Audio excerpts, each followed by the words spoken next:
In the beginning, there was sound, and then there was stillness. Movement met rest, action met space, and from their meeting, everything was born. This is the final Hermetic law, the principle of gender. It teaches that everything has masculine and feminine principles. Everything has its womb and its seed. Not man and woman, but energy. The active and the receptive, the force that gives and the space that allows. When you understand this law, you stop fighting for balance. You become it. The teaching.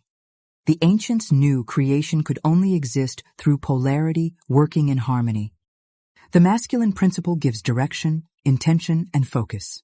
The feminine receives, nurtures, and brings the unseen into form. Together they form the rhythm of creation itself. In your mind, these two energies are always at work. When you decide, you use the masculine. When you imagine, you use the feminine. When you dream, you conceive. When you act, you give birth. Modern science echoes the same dance. Every atom has positive and negative charge. Every circuit flows because of duality.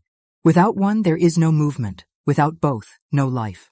The universe itself is this marriage of forces, the cosmic inhale and exhale of being. And this is why people should learn this law, because imbalance between giving and receiving causes most human suffering. When you push too hard, you burn out. When you only receive and never create, you stagnate. Harmony happens when both energies move through you as one. A story of creation. There was once a potter who worked endlessly, shaping clay from sunrise to night. He forced every vessel into being, perfect in form, but lifeless in energy. One day he grew tired and sat silently before the wheel. He closed his eyes and placed his hands on the clay, letting it move beneath his touch instead of against it. The bowl that formed that day was not flawless, but it was alive. It carried his breath, his patience, his stillness.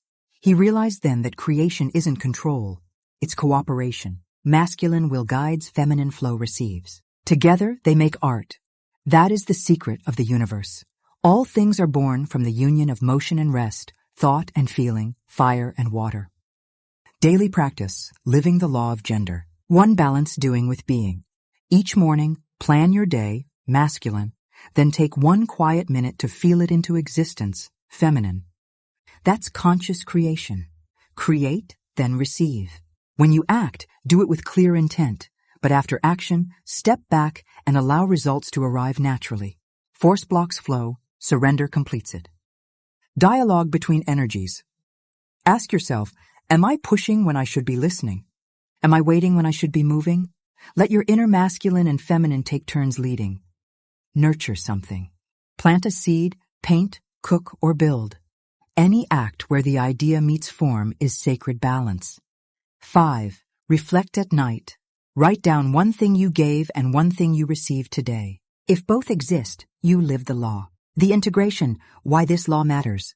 Because the world is starving for balance. We live in an age of overdrive, constant doing, constant striving, yet forget the power of stillness.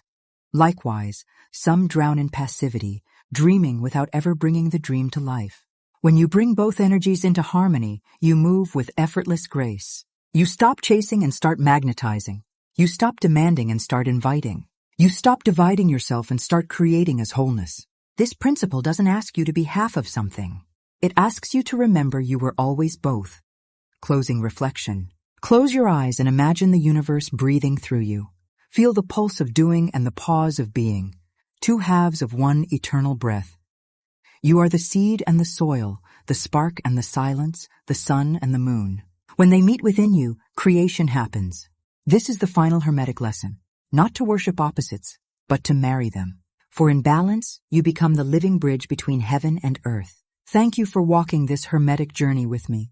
If this message resonated, don't forget to like, subscribe, and tell me where you're watching from in the comments. I love seeing this circle of light complete around the world.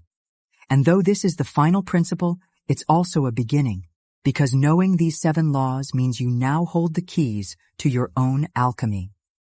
Use them, live them. Light the way, be the lighthouse for others. You are the creator and the creation.